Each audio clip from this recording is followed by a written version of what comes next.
It's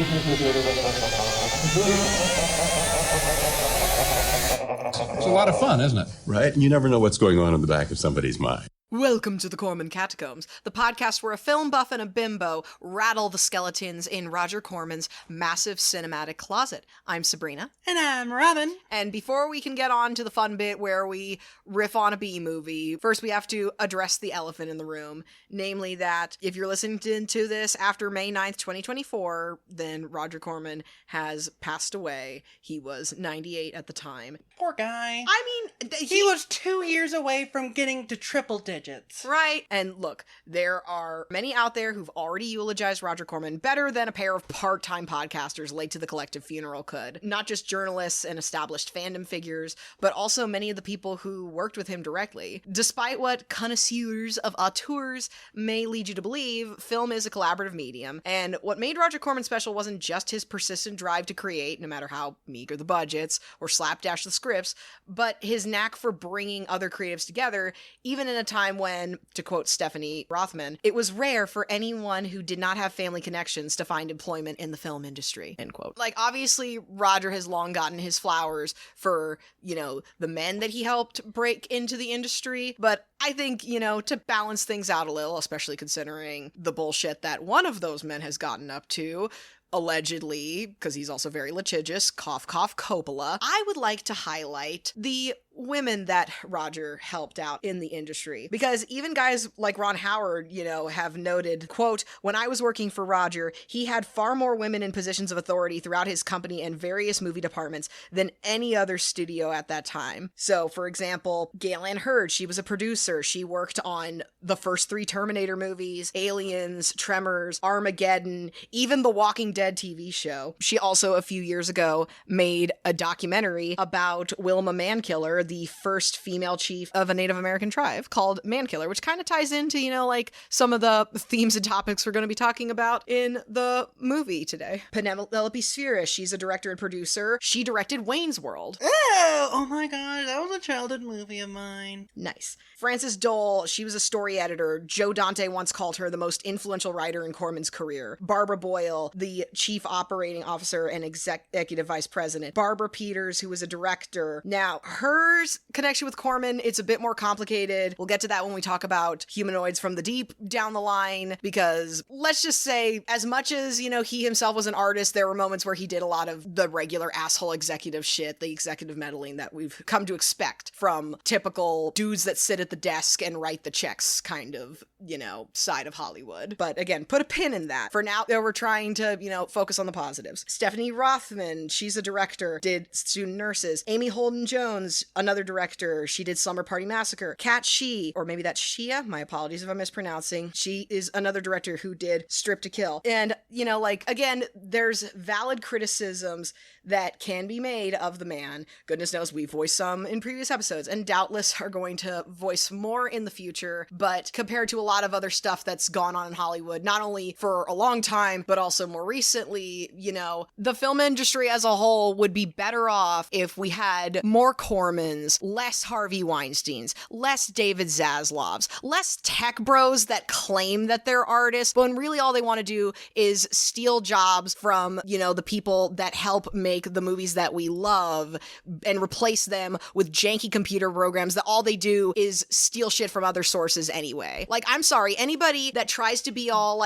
play the fucking victim and be all like, oh, but, we're a smaller production, there's no way that we could have made this movie without at least a little help from AI, because it's just too hard. It's just too hard to make a movie with people. We gotta use AI just a little bit. Fuck you! Roger Corman did it in a freaking cave with a box of scraps. He didn't need to use AI. He never did. And I'm sure, given his age, there were probably some clouds that he yelled at. But as far as I'm aware, any clouds that he yelled at, he did in private. He didn't do it on Twitter. He didn't brag to magazines that, oh, I'm not like the rest of Hollywood. I'm not woke. And hell, when the pandemic was going strong, he adapted to the situation. He started a short film contest to make it where people could still try to create things while still being safe. Oh, that's so lovely. I didn't know know that. I think that's stuff to admire about him. Did he have flaws? Sure. But I feel like, and I imagine most people be in agreement that, you know, even if he wasn't perfect, the good outweighed the bad, at least most of the time. Like, you know, at the end of the day, I'm sure there are plenty of things, you know, that he and I would disagree on. He definitely was a capitalist, and I don't consider myself one. And I think,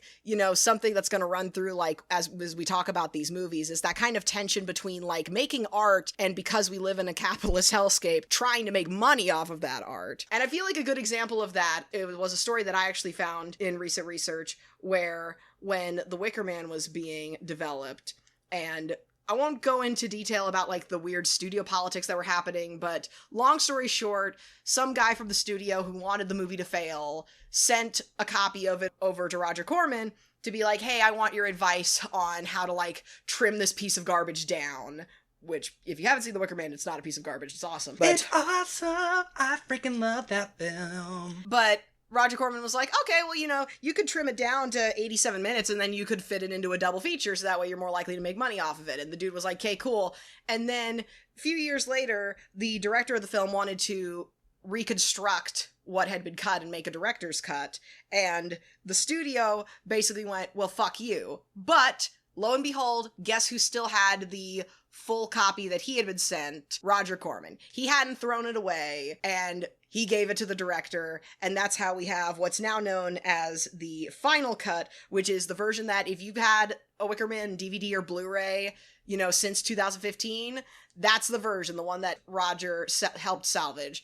And I think that just goes to show that, like, yes, there were plenty of, like, decisions that were less about the art and more about the money, but again, you know, there are so many worse capitalists in the industry, both then and now. But as far as money-minded old men are concerned, like, if you imagine, like, a spectrum, and on one end of the spectrum is, like, a lovable huckster, like Grunkle Stan, and in the middle is an annoying cheapskate money grubber like Mr. Krabs, and then on the far end is guillotine fodder like Mr. Burns. I'd say Roger Corman probably most of the time hovered between Grunkle Stan and Mr. Krabs. Like, again, not perfect, and yeah, I know this analogy involves cartoon characters, because cartoon characters are simple. People are more complicated.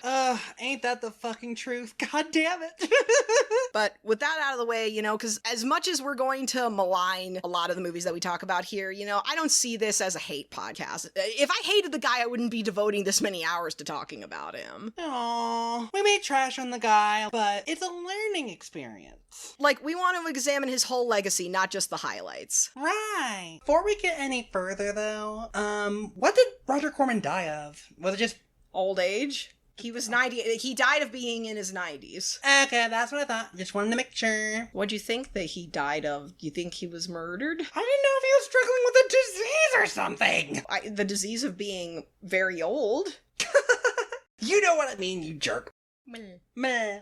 Oh, but speaking of things that are going to make us feel diseased, the movie that we're going to talk about today, again, I wish there was a better movie that we could cover for his, and, you know, maybe I'm going to be pleasantly surprised. There's a bit more nuance involved than what you might expect initially, but it's still going to be very it's still going to be very yikes. It's still going to be very 1950s cringe. Today, the movie that we are going to be covering is Apache Woman, which is another one of his westerns. Yay, another western. Okay, so in fairness to him, also for context, you know, this is the Apache Woman from September 1955, not to be confused with the 1976 spaghetti western. Although, ironically enough, the guy that wrote the script, his son ended up dubbing Italian films, which probably did include a lot of spaghetti westerns. But that script was given to Roger Corman to produce and direct. He didn't write the script, but he did add a subplot where he tried to focus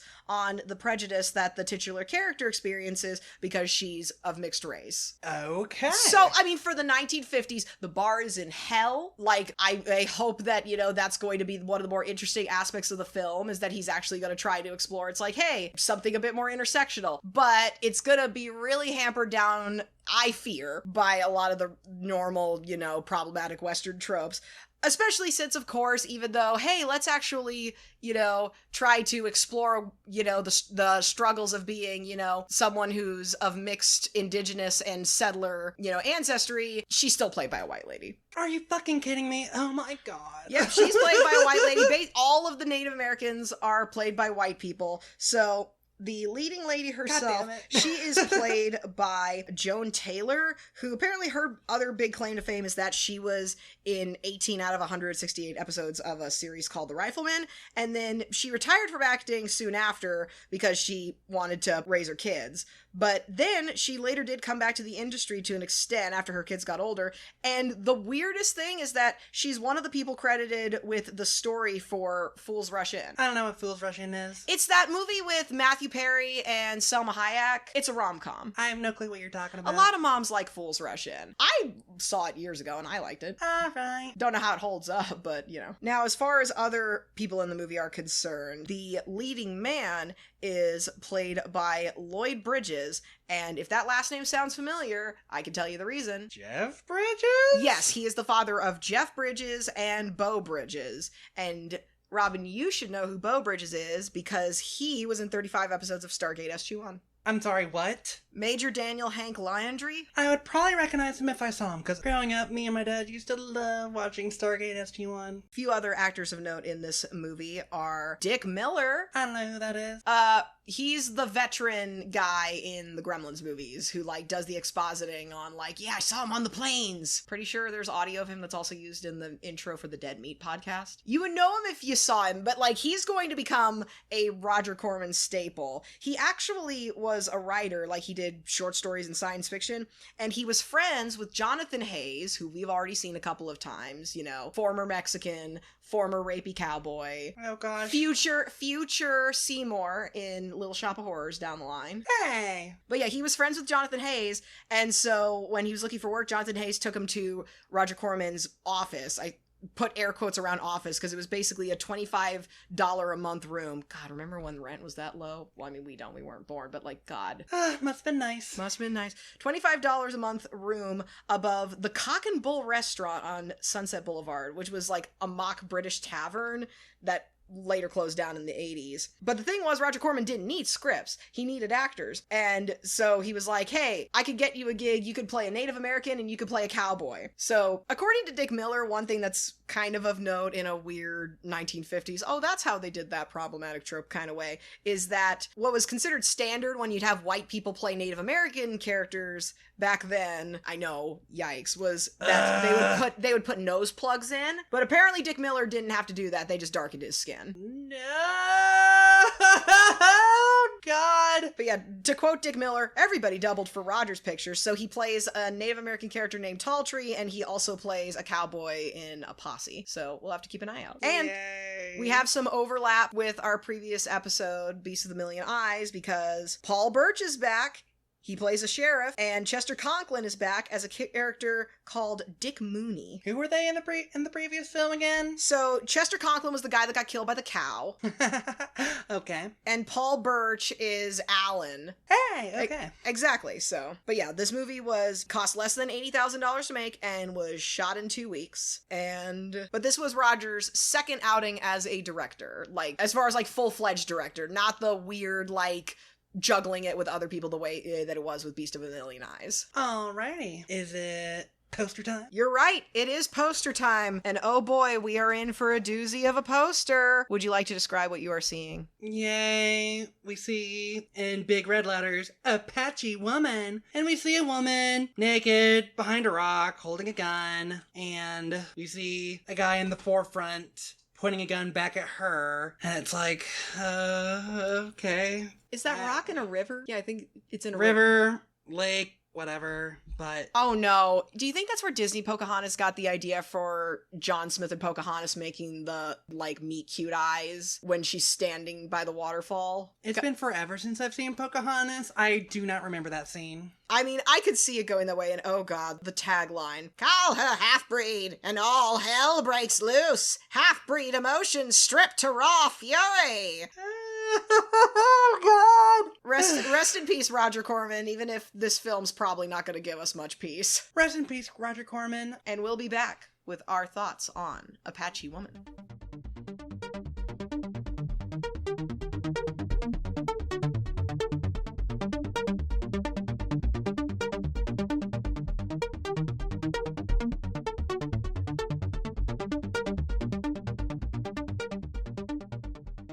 Alright, we just got done watching Apache Woman! Yeah, it was a real mixed bag. It's like, in some ways, Roger has gotten better because my notes were a lot longer than previous movies, so a lot more stuff is happening. But, there is some... Oh, God.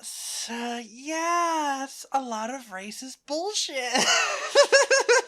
Like, they were trying not to be racist, but of course the problem is that, you know, it's just a bunch of white people talking to other white people pretending to be indigenous people about indigenous issues. This is definitely, okay, you probably haven't heard of this, you know, we've all heard of the Bechdel test, but there's a different kind of test specifically in regards to the representation of indigenous women. It's called the Aila Test. If you want to learn more about it, I'll put the link to the video essay where I learned about it from Final Girl Studios' video about beautiful dead girls. But basically the Aila test has like 4 main qualifiers. Is she an indigenous woman who is a main character? In this case, yes. Who does not fall in love with a white man? Well, that's the first ding. She falls in love with... Yes and no. It's like... Okay, she does though. Like, it's in that 1950s way where it doesn't feel like a very functional relationship is in store, but she still falls in love with him. Like... It's not as explicit as the other films, like with, It's not quite as rapey, disguised as romance compared to, like, Fast and Furious or Five Guns West, but he's still giving pushy energy. And it's like...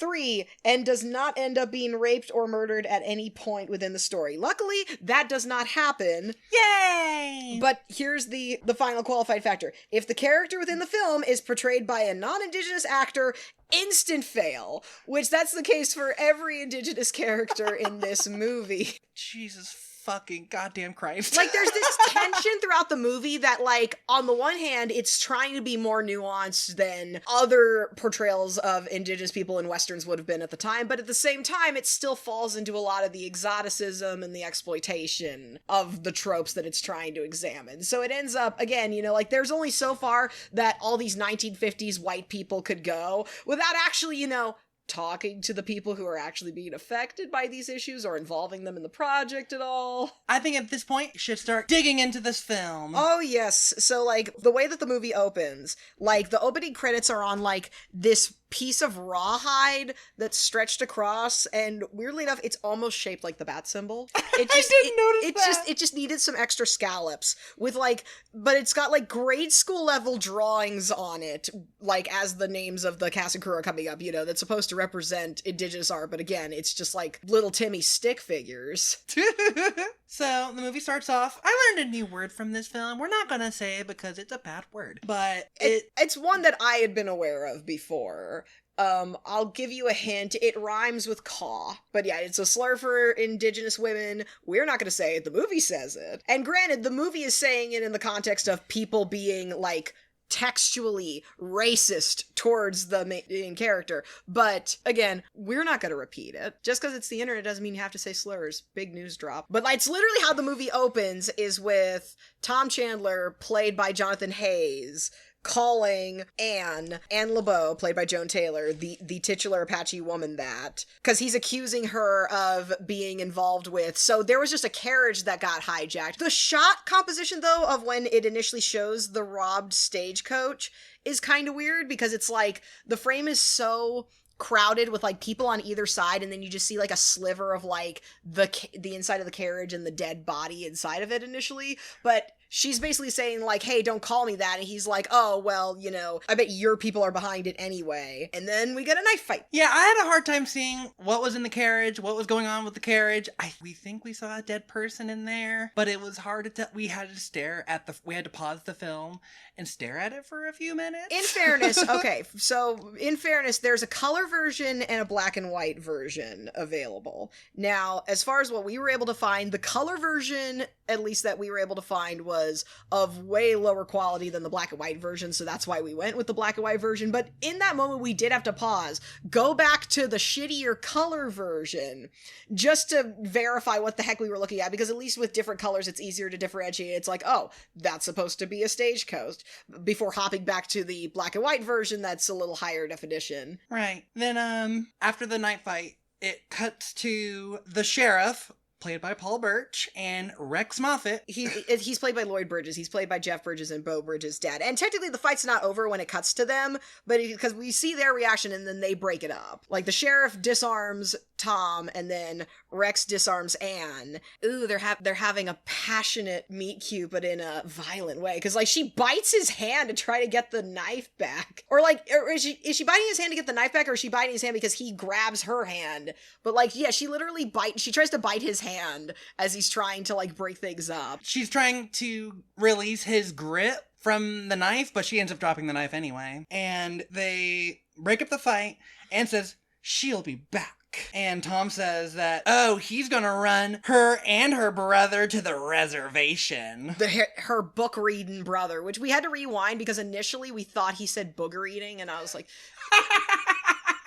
Which seemed very tame compared to the previous explicit racism, but no, he said book reading. Because Anne, her brother, is Armand LeBeau. Oh, it's spelled like Armand, but they all pronounce it as Armand. Armand. I figured it would take at least a few more generations of living in America for, that kind of French name to get Americanized. Because their mother was Apache, and their father was a Frenchman, apparently. No, I thought it was the father was an Apache chief, and then the mother the grandpa was the chief. So had their mother kept within the group as far as marriage options are concerned, they would have been still a part of the chief's family. But presumably, since the chief's daughter hooked up with a Frenchman instead, and that is something that I will give the movie credit for, is that it tries to acknowledge that sort of intersectionality of how they're isolated from both ends. Like, they're not white enough for the white people, but they're not indigenous enough for the indigenous people. Well, except for one exception, which we will discuss later. Yeah, I think we kind of jumped ahead with the whole their heritage thing, but that's okay. But that's the whole reason why Anne's getting accused, is because everybody considers her and her brother half-breed. So Rex tells her to go home, and then we meet Macy, who we later find out is their neighbor. And Macy tells her to stay out of town for a while. And we think initially it's just because he's concerned for her, like, oh, hey, people are being extra racist than normal. We find out later that Macy's got his own bullshit going on. And Anne says not to mention this to Armand, her brother. Which, again, they keep pronouncing it Armand. So freaking weird. Because I don't know how you get Armand from Armand. White people. Sorry, American white people. American. So Rex tells the crowd to scatter. And we find out, because the crowd's not happy about Rex being there, because, when we heard that, there was going to be a federal guy coming from Tucson, we were expecting, like, an army troop, and instead, we got a damn diplomat. Right. Because he's a expert on Indian affairs. So, like... I don't know how to feel about this. Because on the one hand, he does, it is interesting that there are, this moment, and there's another moment where he resolves violence without just, doing the whole Western stick 'em up, shoot 'em out. But at the end of the day, the government he's working for is still the government that put Apaches and other tribes on reservations. And did a lot of bad things. Yeah, so lightly. This is supposed to be set after the Indian Wars. So, the majority of the fighting has stopped. And so, theoretically, there's peace. If by peace you mean, they've subjugated the indigenous people enough where there's not as many skirmishes going on. So after Rex tells the crowd to scatter, they're like, no one tells us what to do. And what about the Apaches? And then the sheriff comes along and is like, get the fuck out of here, everybody. And then Dick Mooney shows up, played by Chester Conklin. He's basically like, oh, hey, Sheriff, I need you to hold my extra cash for me while I go out drinking tonight. Woo! Hold up. Tonight/day. I guess it is during the day. He is day drinking. Hold up. You're jumping ahead. Because in my notes, it shows after the crowd scatter, Tom is like, she's starting it. And my friends are getting picked off by Apaches. And Rex replies, she don't look like no Apache warrior. Well, yeah, no shit, she's fucking white. She's played by a white girl, but because she's and it's like, we can't even say that this is something that went away after the 50s, because even in more recent examples of Taylor Lautner in Twilight, or Johnny Depp in The Lone Ranger, that's still a problem of basically red face. And at least, in those cases, because, back then it was just, oh, well, yeah, white people are playing non-white role. Just Tuesday, I guess. Versus more recently where once they get the well-deserved backlash from it, then they fucking desperately try to fucking search through the dusty archives like the director from Nimona to be like, well, look, they maybe have half an ounce of indigenous ancestry that's clearly not impacted their daily lives at all. That counts, right? God. Dick Mooney comes in. Played by Chester Conklin from Beast with a Million Eyes. And he's basically about to start doing some day drinking. So he's like, hey, Sheriff, could you hold this extra cash money for me? And Sheriff's like, oh, where'd you get this money from? And Dick Mooney's like, oh, I couldn't tell you or the wife would tan my hide. I started an OnlyFans. Old man Bussy is in vogue. I dress like a gnome and twerk for the camera. And they bring this up, of course, Rex is kind of like, excuse me, what? But the sheriff's like, there's no way that it's old man Dick Mooney. He's just a harmless drunk. His wife doesn't let him go out that much anyway, so there's no way that he's the freaking robber. But Rex is still of the suspicion that the Apaches are not to blame. We have a little bit of conversation between Rex and the sheriff talking about the tensions between the town and the Apaches. And Rex is worried about if shit hits the fan, that there's going to be a brand new Indian war. If we send guys with guns, the Apaches are going to start arming themselves again, and we're going to be in for a lot of fucking bloodshed if we don't act carefully and actually, try to figure out what's going on instead of just jumping on the assumptions. Another reason why they suspect Anne and her brother is that the last attack happened near their farm. Their farm is near the reservation, too. Right. Granted, though, it's a small town. Right. Assuming. I'm going to assume it's a small town. Because they do contrast it to the big city later, because we find out that Anne and Armand at one point did live in the big city before basically moving out to the sticks. And we will find out why later. But so then we cut to Anne coming home to her brother Armand. I hate that they pronounce it Armand. They cut to her brother Armand, and she suspects that something's going on because she's like, hey, you didn't work on the fence. What were you doing while I was gone other than just, playing with your bow and arrow and reading Milton? He's like, hey, I heard that somebody called you half-breed.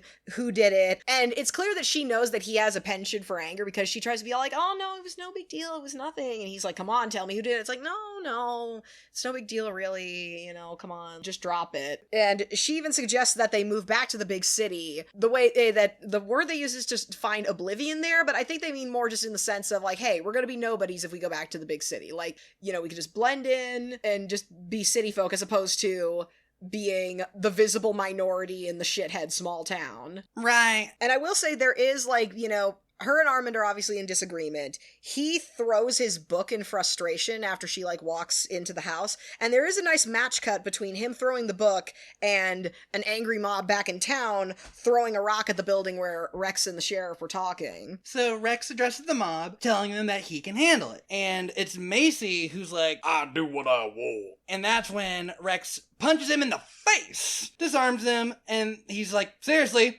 don't fuck with me. And he ends up meeting, Rex has a contact in town already, Karam, who the only way I was able to tell him apart from all the other white guys in the movie is because it's like he plays the flute, so I consider him the resident bard of the film. So during the conversation with Karam and Rex, Karam shows Rex a sign of an Apache.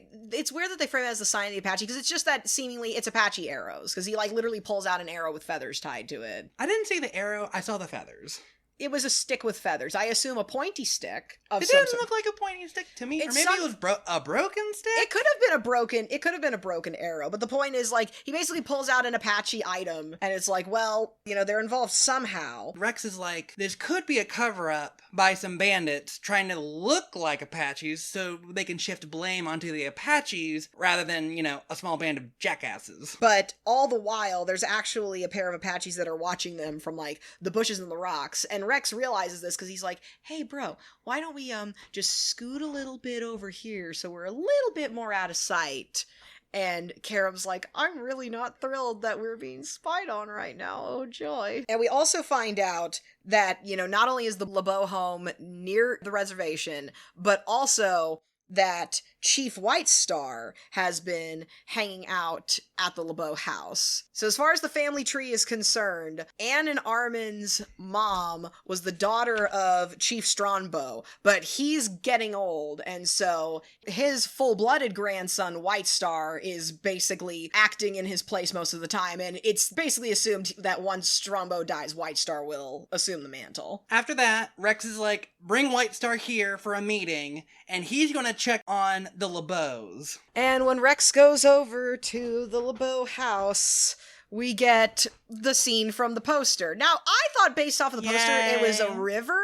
Apparently, it's not a river, it's a pond, but she's still naked. I mean, we don't see much because it's the 1950s. I don't know I don't know if they had her wearing anything under the water that was just skin tight or skin color, but she looks pretty naked considering. And as opposed to mostly naked, or I just mean in the sense that we get the outline, but it's not like you see her nips or anything. It's the first whiff of nudity that we've gotten in the Corman cinematic universe, but not the last by any stretch. So Anne is swimming, just enjoying herself, vibing. That's when she sees fucking Rex just staring at her, and she's like, oh my god, ew. And she swims to her stuff and grabs a gun and points it at the motherfucker. But then he's able to kick a rock to disarm her. But what's stupid is that, because we had to rewind it, because at first I was like, wait, did he kick the rock and the rock knocked the gun out of her hand? But no, it's stupider than that. The rock splashes next to her, but I guess it startles her enough that she drops the gun in the pond. Or is it implying that the splash of the water knocked the gun out of her hand? So this isn't like a flintlock. So I'm assuming they have casings in there. It's a revolver, I think. I don't think at this point water would have affected the bullet's ability to actually fire. Regardless, it was a really stupid reason for her to drop the gun. But we're not gun nerds. I guess gun nerds sound off in the comments. Would an 1800s pistol like that have been nullified simply by getting wet? Rex is like, I just want to talk. Go put on your clothes. And he turns around. But he's like, this isn't going to be easy, It's like... He said that? Yes, forgot. he did. I wrote that down because it's like he's being a gentleman, but he's still being like, it sucks I have to be a gentleman even around hot ladies. I wish I could totally be a pee-pee Tom right now. And me vocalizing that totally doesn't make me look creepy or anything. So, as he's turned around, Anne puts on her clothes, and she tries to sneak up behind him with a rock to knock his ass out, or just straight up murder him. Rock on rock violence. But he turns around just in time and grabs her wrists, and they kind of fall over to the ground, and they're doing that anime-ass thing of he falls on top of her, and they have a moment where it's like, ooh, we're just absorbing the fact that, we're in full body physical contact right now. And of course he's like, so this is the thanks I get for being a gentleman. And she's like, hey bitch, let me up. And he's like, aren't you ashamed of yourself? But how could you be so bitter and pretty at the same time? It's like, do not shame her. You walked in on her naked, didn't announce yourself, and then are making her feel bad that her first response at a guy surprising her while she's naked and vulnerable is to try to defend herself. But she says that, hey, look, I know that there's suspicious stuff happening, but I'm no informer. I don't owe anything to either side. And this is when we get more background as to how things have been for her and Armin. Specifically, back when they did live in a more populated area. Armin went to law school in St. Louis, but then nobody came to his practice because no white people showed up because they didn't want a biracial guy as their lawyer, and no Apache showed up because, again, they basically viewed their mother as a traitor for hooking up with a Frenchman. I thought it was just in the general, they didn't trust white people laws. I mean, that too. I mean, it's not like the white people laws had been serving them at all at this point. Yeah, the government that made those laws did not do them any favors. I cannot blame them. So she said that we moved here to save his sanity. Right. And Rex after that is like, nothing we can do about that. Yeah, he's basically like, hey, me and all the other smart guys know that racism sucks, but we can learn from our mistakes just like you can learn from yours. And Anne's like, what's my mistake? Being born? And he claims that her mistake is fighting the prejudice with bitterness and hatred. It's like, motherfucker, are you seriously going to mansplain explain to her how she should deal with her own oppression. Fuck off! Fuck off, Fed. Look, it was our mistake for giving your people smallpox blankets, breaking treaties, and forcing your children into residential schools, but it was your mistake for being angry about it. You're supposed to be a perfect victim who just stands there and cries while white people pollute the land they stole from you. Oh my god. Ah! That is for real, though. For real fucked up. So fucked up. And Rex asks about Armand. But she sticks up for him, and she's like, it's amazing how quickly I hate you. And he's like, well, maybe I'll grow on you. Again, this romance is only marginally better than Fast and the Furious and Five Guns West. Like, so far, the peak of romance has still been Monster from the Ocean Floor and The Gunfighter. So we switch back to Dick Mooney. He's apparently done drinking, and he's having a kind of a hard time getting back on his carriage. And the sheriff comes along, helps him up, and gives him back his wad of extra cash. He's like, you could just put that in the bank. And he's like, the bank's got enough of it already. And then he drives off. Cut to a scene of some people, assumingly the bandits, waiting for an ambush. And Rex comes upon them, and he tries to fight them off, but he's too late to save Dick. But he does end up injuring one of them. And we end up finding out who that injured person was. But not yet. And at this point, when, word gets back to town, what happened to Dick, the sheriff is now a bit more willing to engage in the racial violence. So, while the sheriff is, reacting to the news of Dick's death, Tom proposes that he goes to a nearby town called Paiute, and he wants to round up some men so they can attack the reservation. And the sheriff is like, sure, why not? But while all that's going down, Karam and Rex are meeting with White Star, who's just played by another white guy. And look, here's the thing. Most of the acting performances in this movie are serviceable. I would argue that the best ones are probably Anne and Armand, because they get the most interesting, stuff to talk about during their scenes. But the thing is that any of the actors that are just playing the full-blooded Apaches, it is just stiff, stereotypical, I am an Indian. Again, they just end up falling into the stereotypes of either the noble Apache or the bad guy Apache. And that's another ding on this movie, on top of the fact that, it's a bunch of white people in red face. Yay, 1950s bullshit. I love this kind of shit. Isn't it just quaint? They're explaining to White Star what they know. White Star claims that, hey, it's nobody from my tribe or my reservation that's been doing this shit. That said, though, he does mention that the tribe is split. Some of them want to fight, but then others are like, fuck that shit, leave us alone. And Rex notices that once again, there's people watching from the bushes. And so he's basically like, hey, Karam, could you distract White Star while I go investigate the bushes? And so Karam, again, because he's the bard of the movie, he pulls out a flute and is all like, White Star, you want to hear this new tune? Anyway, here's Wonderwall.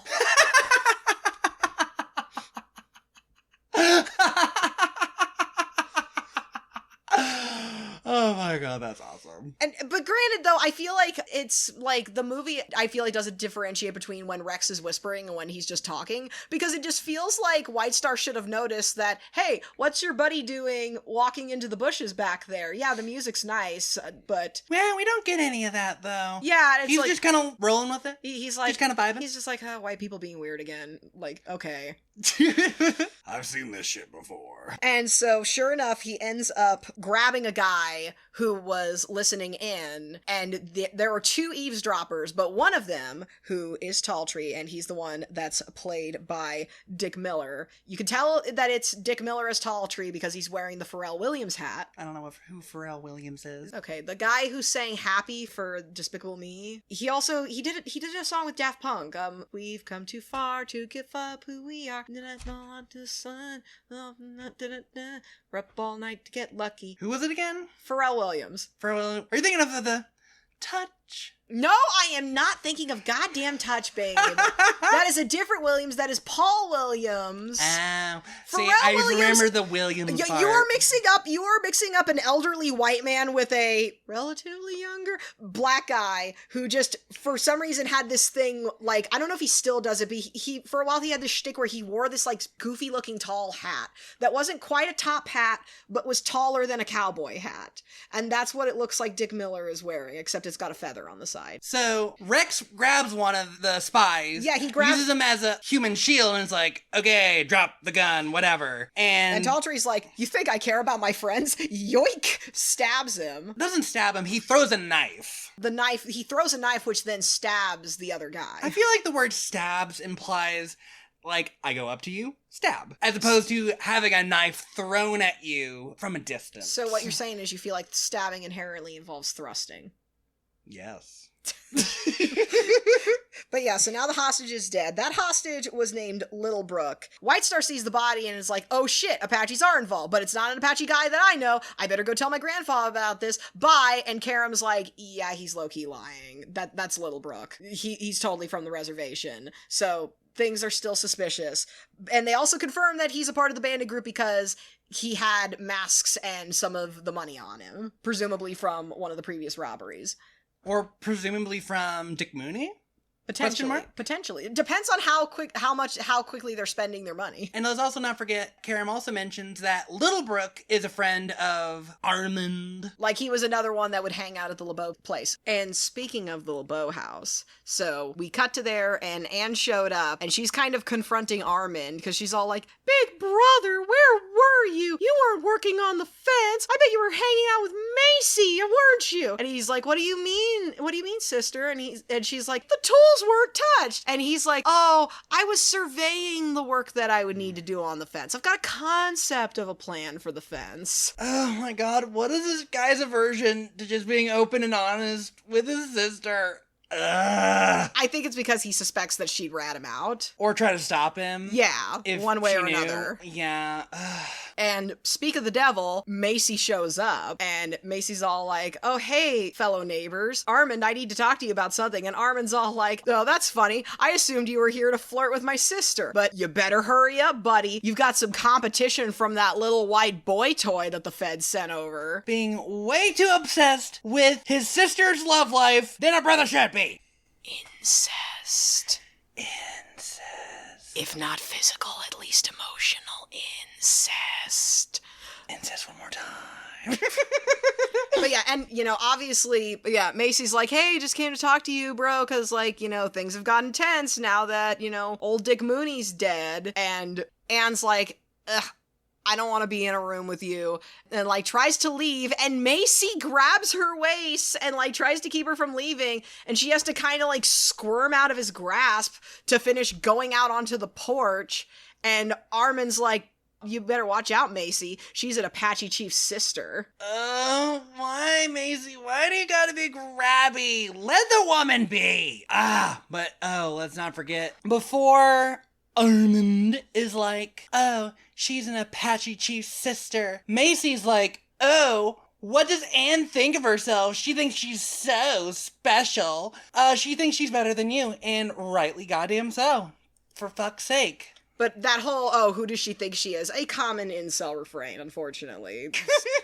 still echoing to this day. But incels have been around forever. But, and Macy kind of scoffs at the idea that, oh, what? She's an Apache chief's sister because you're an Apache chief, Mr. Biracial guy who's on the margins of society. And it's very clear that Armand has this, complex about how he feels like he was robbed of his birthright, because he's basically like, I would have been in line to be chief if my mom hadn't hooked up with a freaking Frenchman. And Macy is just kind of rolling his eyes and it's like, yeah, and if my mom had married the king of Siam, then I'd be better off, but we're both just trash. And you need to stop acting like you're better than me. And Armand's like, you better stop bad talking me just because you've been drinking. And Macy's like, I actually came to warn you since, we low-key killed Dick Mooney. Tom Chandler's on his way to get a posse going. And you know what? Maybe I'll join them. And Armand kind of tries to brush it off initially by being like, if you guys attack the reservation, no skin off my nose.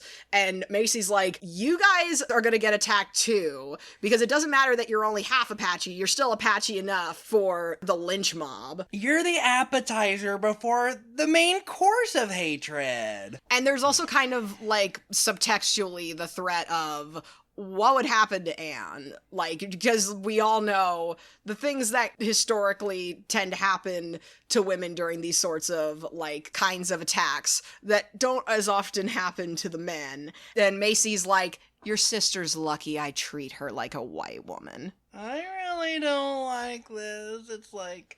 I mean, it is touching on an important intersectionality of, like, yeah, Armin's dealt with racism, and obviously his male privilege hasn't gotten him as far as it would if he had been, you know, a white guy. But Anne's dealing with being not only a non-white person, but a non-white woman. And we're going to see that Armand still has a lot of his own, like, misogyny problems. Yay, I love intersectionality. Isn't intersectionality just so much fun? But at this point, Armin's like, yeah, thanks for the warning, buddy. Get the fuck out of here. But on his way out, and meanwhile, like, it's kind of unclear, because, I mean, I don't think the walls are that thick, so... And we already know that Anne is, you know, doing a lot of secret keeping for her brother, so I get the vibe that she probably overheard a good chunk of that, because she's just sitting there out on the porch, like, staring dead ahead, like, nothing to drown out, you know, like, the conversation inside but the crickets. Macy comes out, and he's doing the Midwestern goodbye, but for nefarious reasons, because... For shit stirring! For shit stirring, because he's like, hey, Anne, sorry about the other day when Tom Chandler was being super racist towards you and calling you slurs. I would have loved to have helped you out, but I didn't want people to think that I was, like, picking a side or anything. Especially not your side. And Armin's all like, hey, what the heck are you talking about? It's like, oh no, it's nothing. And I think in that moment when, like, Anne's trying to downplay it, it's not because, you know, she wants assholes like Tom Chandler to get away with being shitty towards her. It's because she knows that, like, yeah, she may have tried to shank a guy, but for the most part, like, she hasn't actually killed anyone yet, versus Armand is way more likely to escalate things even further if he feels like his pride has been wounded. And he kind of wraps up anything, well, I say anything, most bad things that happen to Anne, at least when, you know, a racist white guy is doing it. He, like, ties it in with that whole protectionism notion of, how dare you do that to a chief's sister, kind of thing. And then I was gonna say, oh yeah, you totally know that Anne overheard everything, but I get the sense that she's kind of in denial about it. She doesn't want to believe that her brother, one of the few people in her life that's on her side for the most part, is being a huge piece of shit. She doesn't want to believe that he's a murderer and a robber and all this shit. She's just kind of in denial. Right, because it seems like, unlike when she got into the fight with Tom Chandler, because that's the only time that she gets especially violent with a racist asshole, and so you get the vibe that was maybe just a case of everything bubbling over, and it was the culmination of a bunch of things, and so then him, you know, like, calling her a slur and accusing her of the stagecoach robbery was like the straw that broke the camel's back. Whereas Armand is on way more of a short fuse. He's way more of an extremist. Yeah, but not even necessarily politically. He's just out for his own gain. Like, everything is ego-driven. And ultimately, like, I think it also helps that, you know, because he's such a ball of spite and loathing, like, that makes him the most fun to watch. The guy who plays him is Lance Fuller, and, like, I don't know, he just gets to mug for the camera a lot and be a smarmy asshole, so that's fun. Yeah, he does chew on the scenery. But anyway, so Macy's like, yep, Tom Chandler was being super racist, and Anne didn't tell you? Gee, I hope you don't, like, make any sort of rash or impulsive decisions now with this new information. Bye! What a shit-stirring fuck. Oh my gosh! He knows that Armand is gonna make a big deal out of this, and he's just like, yep, I'm just gonna push some buttons, don't mind me. Yeah, you won't suck my dick, then I'm gonna cause problems. Oh no! And even after he leaves, Anne tries to play it off. It's like Armand is like, I can't even focus on, like, the nice nature sounds outside because all I can hear is Tom Chandler calling you a slur. She goes to try to get some air away from the drama. She goes over to the rock over by the pond. But then she sees Rex riding in, and she actually, like, ducks under the rock to try to hide out from him. Like, I guess it's just a case of, like, oh, great, last thing I need is another guy. Like, I just want to be by myself. But, of course, he spots her. She's been dealing with enough crazy men. And, of course, since he spots her, and he's all like, hey, what you doing under that rock? Didn't know if you heard about the whole lynch mob that Tom Chandler's trying to get together. And she's like, yes, I know about it. And he's, basically trying to draw information out. It's like, hey, I know your brother has something to do with it. And she's like, I don't think so. I'm not going to rat out my brother for anything. Like, what's annoying is, okay, so earlier when Macy, like, tried to keep her from leaving by kind of grabbing onto her waist, obviously that was bad, but of course this is 1950s logic where being rapey isn't bad. Being rapey is only bad when you're the villain. But if you're being a pushy asshole when you're the hero TM, it's fine, because she tries to walk off and he, like, holds on to her. I can't tell if he was just holding onto her lower arm or her waist, but he still is like, don't go, Anne. And he, like, turns her face to him. I think what it was that they were supposed to have parted ways sooner, so he held out his hand as like, oh, shake hands before we go. And that's when he pulls her in and is like, ooh. But I can't remember what he said. He was still, I wrote down that he said, don't go, Anne. And he was like, you're very exciting when you get mad. Sorry, that line made me so sick. I'm going to need some 3 weeks of bed rest after that line. And they do end up kissing. And twice. Like, yeah, and twice in that one scene. And she's like, for a moment, I forgot about the world that stands between us. And he's like, it's only there because you put it there. And then they kiss again. Why? Girl, you deserve better than this motherfucker! Also, that whole line, oh, it's only there because you put it there. Fuck you, dude. Like, she did not create institutional systematic racism. She did not fucking choose to be born into a culture that has been oppressed and just harassed like fucking crazy by white people. She didn't do that! That wasn't her fault! I was about to say, if there's any motherfuckers that put up this world between them, it's fuckers like Tom Chandler, it's fuckers like the government assholes that you work for that wrote up treaties only to break them and carted people off to, like, whatever patches of land white people didn't think were useful enough to exploit. But sure, it's Anne who put up that barrier, put up that wall. But before they can hash this out further, Armin shows up, and he is such a hypocrite in this moment because, when other men call his sister a slur, that's bad. But, like, literally the first few words out of his mouth when he sees them, you're doing the kissy is traitor, the word, tramp. And it's like, bro, I don't really get why. He doesn't like that she's kissing Rex instead of him, in my opinion. We don't have a lot of evidence for this, but he really does give off incest vibes. He wants to do his sister, and it's like, no! Holy inbreeding! Ah! To his credit, Rex is like, hey, you shouldn't talk to her like that. And she tries to, de-escalate by being like, no, this was a moment of weakness, Rex. Go! And I'm an Apache! He does respect her wishes, and he fucks off. And then later, we go back to the LeBeau place. And Armand is, like, sitting holding a tomahawk. Phallic symbol, phallic symbol. And Anne walks in, and she's all like, oh, big brother, I didn't know you were still up stroking your tomahawk. I can't get much sleep either.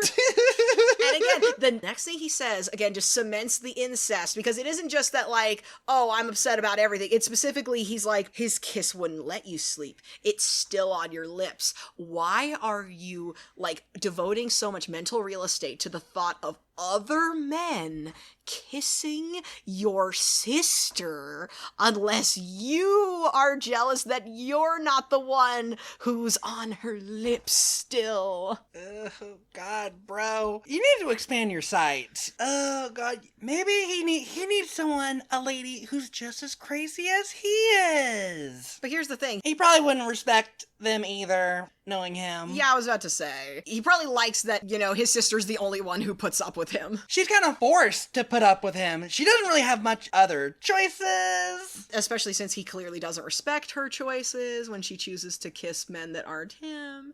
But, and she tries to confront him about Little Brooke, like being like, hey, Little Brooke was killed. He's, been linked with the robber stuff going on. He used to hang out here a whole bunch.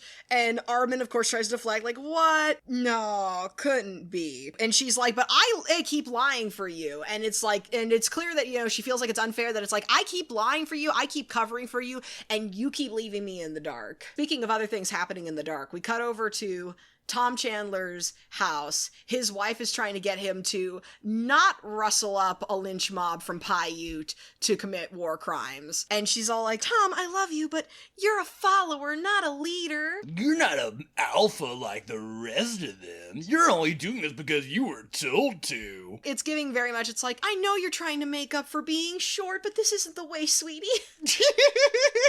And of course, he rides out anyway, because fuck my wife and child. Gotta do that racism. But predictably, he ends up dead on the ground with an arrow shot in the back. After Tom leaves, we cut to a shot of Armand. We see him grabbing a bow and arrow. Cause of death, his back was blown out.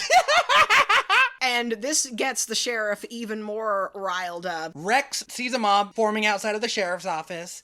And Rex goes inside, tells the sheriff to break up the mob, and sheriff is all like... He does the old-timey version of taking off his body cam, because he's like, as a sheriff, I gotta follow what the feds say if they tell me not to engage in a lynch mob. But if I just take this badge off, I can do some hate crimes as a treat. And it's like, really, bro? You're just gonna blame the Apaches with no hard evidence? You're just gonna assume that it's those dang dirty non-whites? Well, he is a cop. Hey! Oh.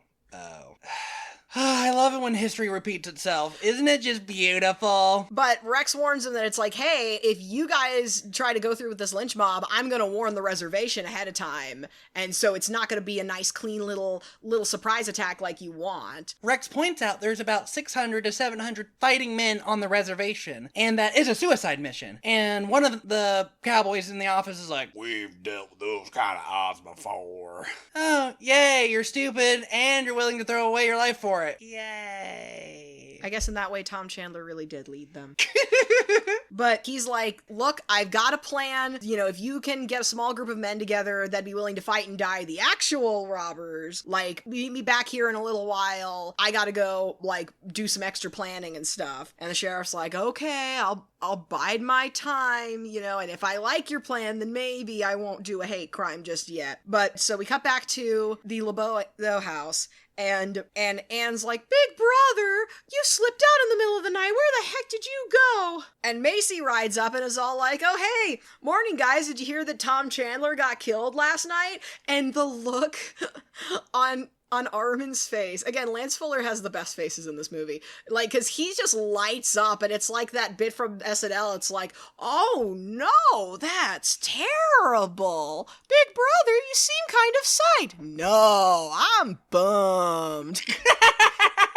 And it's like, bro, you're not even trying to hide it. Why? You couldn't even fucking do your sister a solid and fucking pretend to be bummed. But no, you're just flaunting it in her face at this point that, oh, I'm doing this thing against my sister's wishes. Fuck her. And we know that he also wants that to happen literally. No, I don't want poor Anne to go through that. So Macy's like, okay, well, at least I told you. Things are starting to really heat up, even more so than, when it was just Dick Mooney that was dead. Tips his hat, and he's got a bandage on his head. Because Rex had mentioned during his little liaison with Anne at the Rock that, hey, when Dick Mooney was killed, I got off a couple shots, and I grazed one of them on the head. And so she kind of puts two and two together when she sees that bandage together, because then she's like, Armand, where did he get that bandage from? How come his head's hurt? And Armand is like, no, he just fell off his horse. I was there when it happened. You can Totally believe me. He had the concept of a head injury. Oh, God. You know, he's like, but anyway, I'm gonna go ride off after Macy for reasons. And then Anne, because she's getting sick of all the secrecy shit, she rides off after Armand, and Rex and Karam see all this because they're like sitting up on a hill. Karam and Rex are talking, and they see all of like the following going on, and they see that White Star has also spotted it. So it's like, oh, there's a lot of people of interest that are all going to this one little patch in the woods. And Rex is like, okay, well, I'll scope out and see what the heck is going on with that. Karam, you go back into town and you start spreading a rumor about the big payload of money that's going to get shipped out from the local bank to Paiute soon. And Karam's like, okay. Because it's basically a little outlaw meeting that's happening in the little grove of trees. Armand, Macy, and is Tall Tree there? No, it's just Macy and Armand. But like Anne wants to try to be, secret squirrel about it. But when White Star rolls up, it is all like, oh, hey, cousin. Looks like we're both trying to figure out what's going on. Anyway, better go confront him directly. This will definitely end well. And she's like, shit, motherfucker. Okay, I'm going with you. And Armand, again, he's so obsessed with what other men may or may not be doing in his sister's pants, because he's all like, oh, hey, sister. Oh, hey, cousin. So you're walking together even though she refused to share the kingdom with you, huh? Implying that White Star had previously proposed to Anne before the events of this movie, and she turned him down. And I think that Armand is jealous of the fact that she had an in back into like the tribal society, but she didn't go for it. Okay, I'm not sure about a propose, but more like some sort of interest in Anne that would have given her an in back into the reservation. I'm not saying he got down on one knee and went to Jared's. I'm just saying that he might have been all like, oh, hey, I know my grandpa's still butthurt over your mom hooking up with a white guy, but when he dies and I become chief, I get to make the rules. And so if I want to say marry my cousin because it's the 1800s and that's still chill, but he at least takes the rejection better than Macy, so. Assumably, we don't see it, but yeah. I mean, that's at least one racist stereotype that they don't fall into of, the non-white men being sexually aggressive, so I appreciate that. Yay! No sexually aggressive people of color! Woohoo! But he's basically like, oh, hey, Armand, we know suspicious stuff has been happening. And Macy tries to leave, but Armand's like, no, Macy, you don't gotta leave. You can hear everything that we're talking about. White Star's like, well, I've gathered enough evidence and I've been, investigating on my own, and I'm gonna go tell Grandpa. And Armand is like, what? Am I going to get a tribal spanking? But yeah, and Anne is like, what the heck was he talking about? It's like, oh, I don't know, sis. It's like, big brother, what have you done? Armand gestures to Macy to go after White Star. And meanwhile, Anne's too busy arguing with Armand still, because, Armand's like, oh, what are you gonna do? Are you gonna come home tonight, sis? Or are you gonna go kiss your new boyfriend, who I'm totally not jealous of or anything? Oh my god, this... on one hand, I could maybe see it as, a brother being protective of their younger sister. We're assuming that she's the younger sibling, but it really does give off incest vibes. He's just so possessive, and it's just a question of how far does that possessiveness go. But unfortunately, Macy does kill White Star, and White Star doesn't even get to put up much of a fight. At one point, he's knocked on the ground, and the camera focuses on him trying to sneakily reach for the knife, and so you think maybe he's gonna get at least one last good jab in, at least at Macy's ankles before going down all the way. But no, Macy just unloads his entire gun on him. Overkill much? And then, of course, Anne finds White Star's body, and then Rex shows up, and he's all like, hey, did you see who did this? It's like, no, I don't know who did this, and it definitely has nothing to do with my big brother. Rex tries to get it through to her that it's like, look, I know you're in denial about this, but you gotta face reality. It's like, sometimes the truth is what someone wants to see, like a mirage. But yeah, so then Rex goes back to the sheriff and explains that, look, I had Karam spread a rumor about the big payload that's getting taken from the bank to Paiute, and it's gonna have to go along this route, so we just need to station an ambush to happen, because the outlaws are not gonna be able to resist the big-ass cash money. And we just need to catch them by surprise with this bait. And so the sheriff's like, okay, I guess I'll put my badge back on and not commit a hate crime. Yay! No hate crime! And Anne meets back up with Armand and is like, where have you been, big brother? Just this once, tell me the truth, because I saw who killed White Star. I know it was Macy. And of course, he tries to gaslight her. And Anne being forever patient, like Anne being as patient as a saint, is like, look, why don't we just put all of this behind us and let's just skip town. Let's just go back to the city. And he's like, you can go back to the city if you want to, but I'm not going. Oh, big brother, I've lost you. No, I've lost you to the white man. Oh my god. It's like, would he have felt this way if a person of color would have been interested in Anne? Well, he didn't like White Star being into her. So no man is good enough for her. Except for him. Why don't you just see me? I'm the perfect man. If we get married, we wouldn't even have to worry about changing our last names. It's the 1800s. We could just forge the records. Yay. But yeah, he goes off to like do more outlaw bullshit. She tries to stop him. It's like, hey, please stay. And because she does that thing where she's kind of like trying to grab his gun and he just shoves her back with it. But it's not a very good fall that she does. It's a very like drama 101. Like, oh, I'm fake falling. I'm so dramatic and shit. Look at me weeping on the ground. Armand leaves. Rex swoops in. And at least he, like, gives her his bandana to, like, wipe up her tears with. And he's like, yeah, men can suck. Even brothers. And speaking of brothers, though, could you please stop defending your brother and be cooperative? Oh, you speaking from experience, Rex? Which, I mean, yes.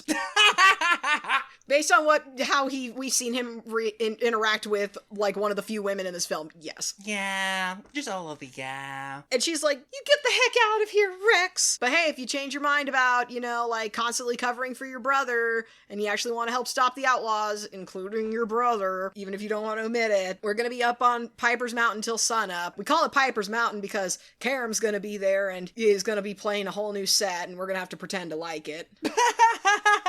Well, at least they're being supportive. But she decides to take things into her own hands. She gets a gun and she shows up to Macy's place and is all like, where's my brother, Macy? She's like, tell me the truth. I want to kill you anyway. And this shit makes more sense than the rock splashing scene, but he has a thing of, like, I'm assuming whiskey in his hand. He throws the whiskey in her face, and if that's just like Fireball or something, okay, I doubt it's Fireball. Just any sort of alcohol in the eyes would burn like goddamn crazy. In that moment, he grabs her, the gum goes off, he disarms her, and throws her onto the chair, and he's like, Shut up and listen to what I have to say.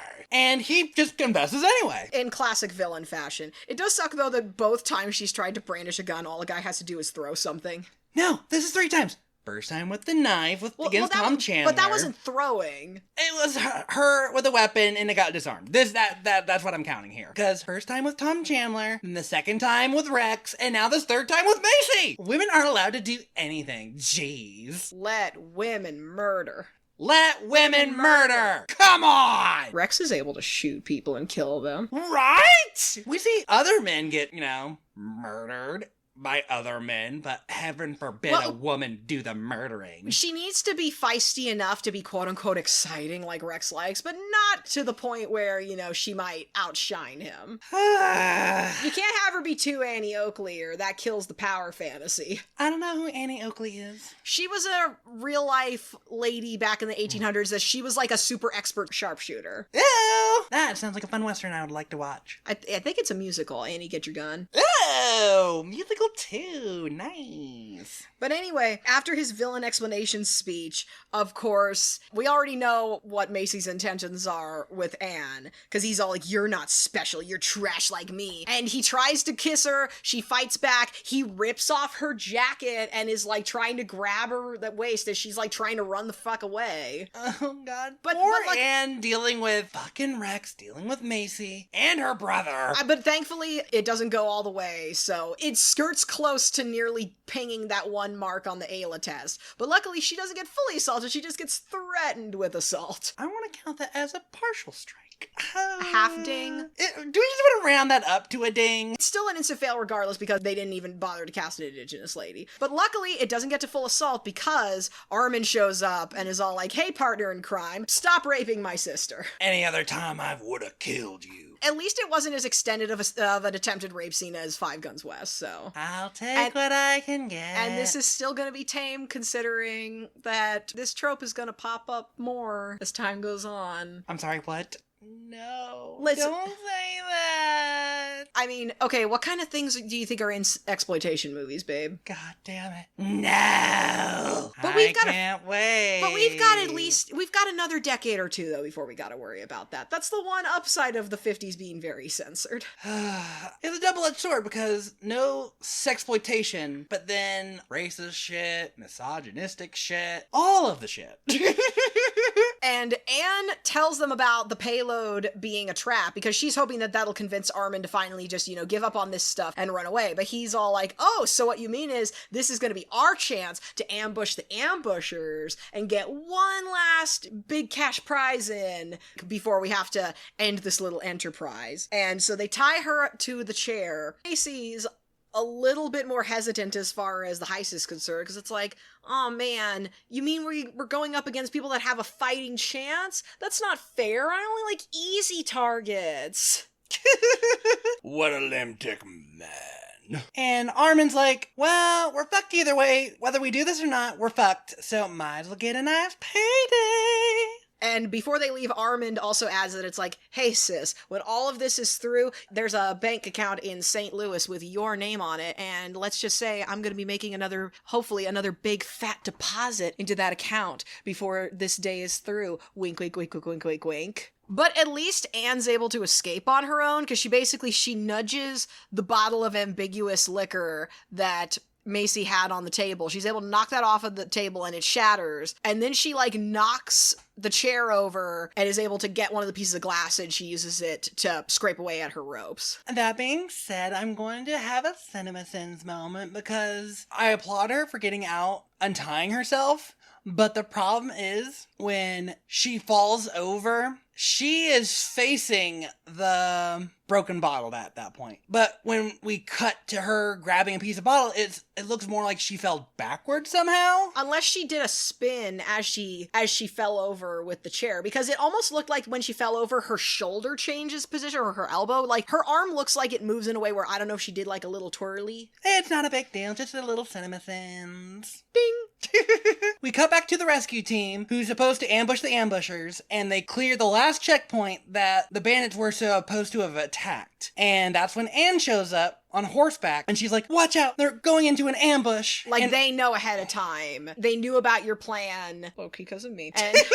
And so that's why you haven't run into them yet, but be prepared because they're wanting to run into you. Take us to your brother. No, I'm an Apache. We don't betray our own to the white man. But you're betraying yourself, the Apaches, and the white men. And it's like, yeah, that sounds like a super compelling point. How is she betraying herself? In a better written movie, it'd be the idea that she keeps doing favors for a loved one who wouldn't do the same for her, that situation. She keeps making sacrifices to her own happiness and to other people's well-being just to protect a toxic relative who's been her main source of companionship her whole life because of how much isolation and discrimination they've experienced together. In a better written version of this movie, that's what it would be. But in this case, it's more of, hey, I know you love me, and if you love me, could you please betray your brother? Please. I think I would have preferred it better if they were just like, if you don't tell us, then it's going to start a new race war. And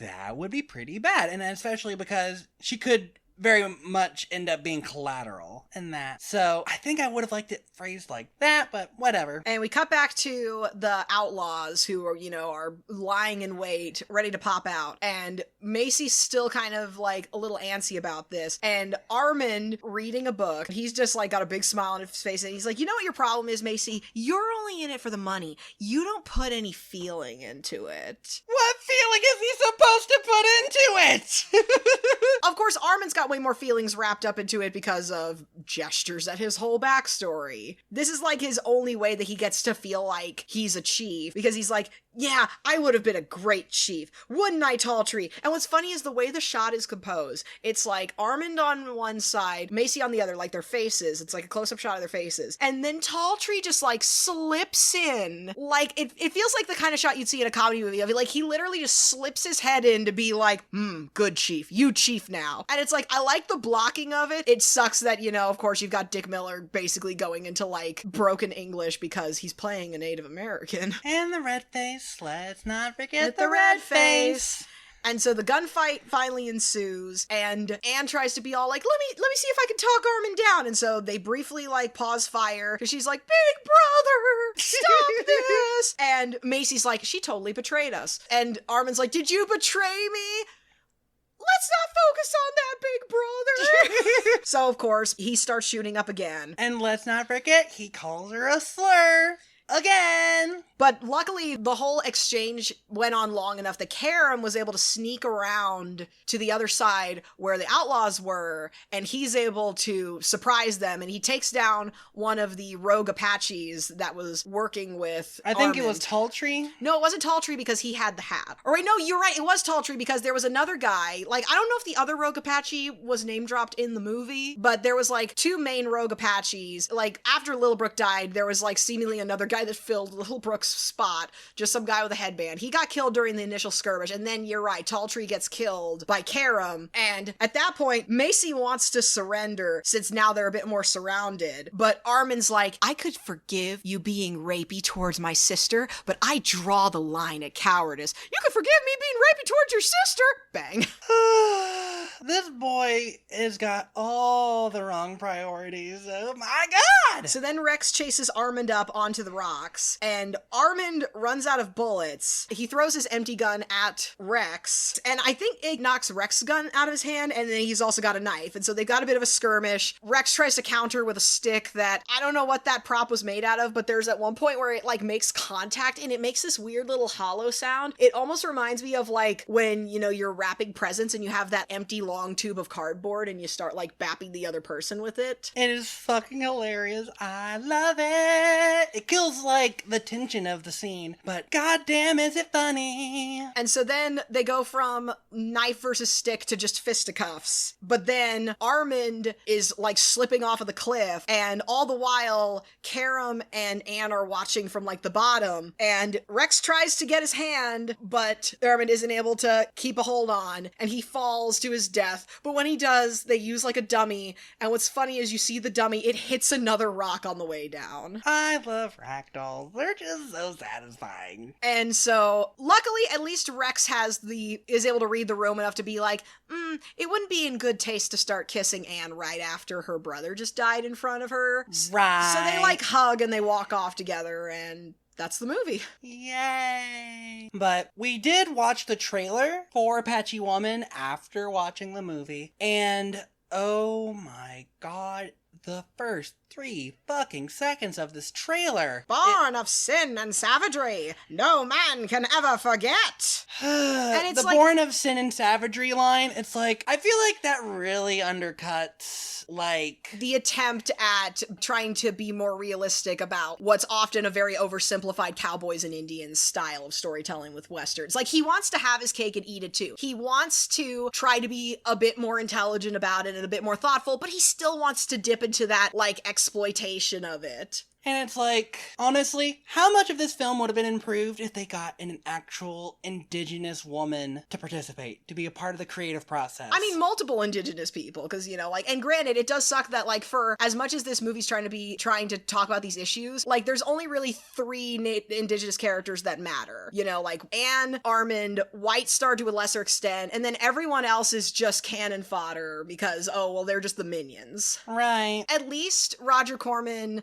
one of his his own, like, proteges has improved on that. You know, he helped Martin Scorsese get a start. Martin Scorsese ended up making Killers of the Flower Moon recently. It would have been really nice if the leading lady from that would have gotten an Oscar, but that's a whole other can of worms. We're not gonna touch that. We're not touching those worms. So here on the Corman Catacombs, trash is a spectrum, much like gender. So if a movie is so bad that it's good trash. If a movie is so bad that it's still just bad, then it's bad trash. If a movie is just like fine, it's like non-trash. But if a movie is so good that it's great, it turns into a dumpster diamond. Anti-trash. Yeah. So, honey, what would you call this film? Here's the thing. I do think it's, like, overall, in terms of quality, it's an improvement on Five Guns West, but I'd still call it bad trash. It's bad trash that's aspiring for more, because I don't want to feel like I'm completely dismissing what Corman tried to do to make it more nuanced and complex, but at the end of the day, though, I don't want to, you know, give a white guy who still didn't bother to cast any indigenous people in this movie about indigenous people too much credit. Yeah, I want to call it bad trash too, because on one point, we kind of have to grade on a curve. Like, how many other motherfuckers were doing the same goddamn thing? But, you know, especially in a modern context, this movie fails and flops on its face hard. But I will give Corman credit that he tried to get a bit more nuance. He tried to put himself in someone else's shoes, but the race politics, we would need to see more films of the era and of a similar type to really get a feel for it. But we don't got time for that shit. We got a lot of Corman films to go through. And I appreciate that even though this is another Western, he hasn't been like just copy pasta.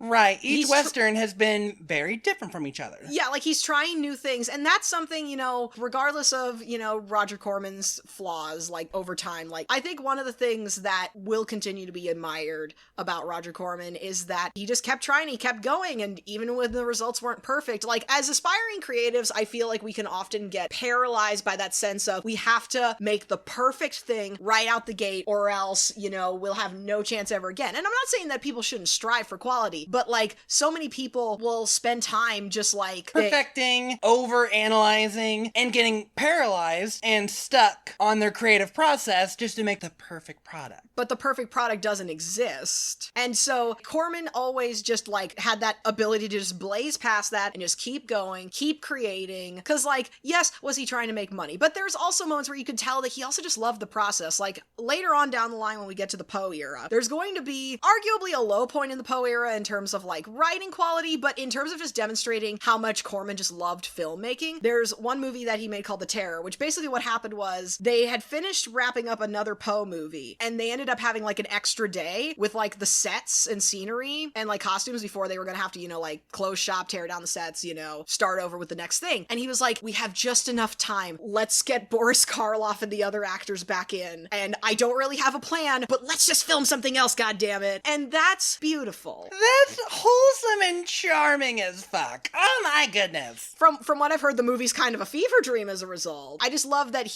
that sense of creating for the sake of creating. On the flip side, it's like, could it have been more like, I already spent a lot of money on actors, props, sets, whatever. Let's see if we can make another movie. There definitely is that element of, well, that kind of like thriftiness, especially of like a guy of his generation. I mean, I'll take that kind of thriftiness where instead of it being, let's throw an entire movie into the incinerator for a tax write-off, instead it's, let's find an excuse to make another movie with what we already have. Even if both are about, you know, making money, like one definitely feels like it's still more about like bringing more things into the world rather than taking things away. And just trucking on ahead, however imperfect the results are, because like he just kept throwing things at the wall and eventually stuff did stick. There's stuff that he made that people unironically enjoy, that I unironically enjoy. I keep gesturing towards the Poe era because that's like my light, not necessarily at the end of this tunnel, but it's the light further down in the tunnel. Like I know that like really good shit is awaiting. And if he had just given up after the first few like flawed movies, we would have never gotten there. True. And I think that's something that I think that's a lesson that a lot of us can learn, is that, you know, even when you make mistakes, just keep going and keep trying, and eventually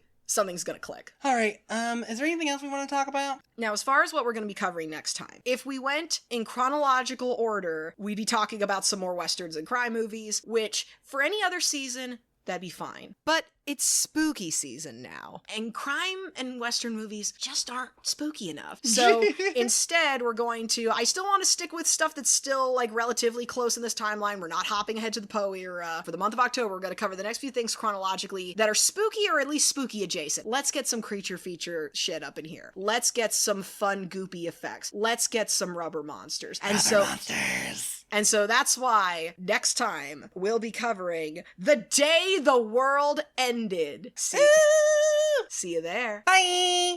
Bye-bye. The Corman Catacombs is a production by Sabrina Stan and Robin Troy. Our podcast art and spooky tunes are by our good friend Elias. You can check out his artwork on Instagram at Don't Mind If I Doodle and Twitter at Don't Mind If I Do too. Thank you for listening to this episode of the Corman Catacombs. Be sure to subscribe and stay tuned as we journey further into the depths. Be sure to rate and review us. If you give us a 5-star review, we may even read it on a future episode of the podcast. And be sure to follow our social medias. You can find us on Tumblr, Twitter, and Instagram at Corman Catacombs. If you would like to support us, you can make a one-time donation on our Ko-fi, or you can share this podcast with a friend. And just be sure not to stray too far, or you'll be lost in the catacombs forever.